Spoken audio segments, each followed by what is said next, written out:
soldiers, sailors, and airmen of the Allied Expeditionary Force.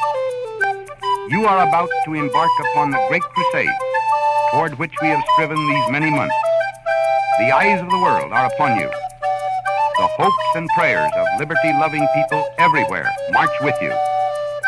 In company with our brave allies and brothers in arms on other fronts, you will bring about the destruction of the German war machine, the elimination of Nazi tyranny over the oppressed peoples of Europe, and security for ourselves in a free world.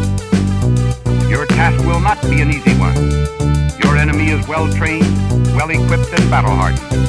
He will fight savagely. But this is the year 1944. Much has happened since the Nazi triumphs of 1940-41.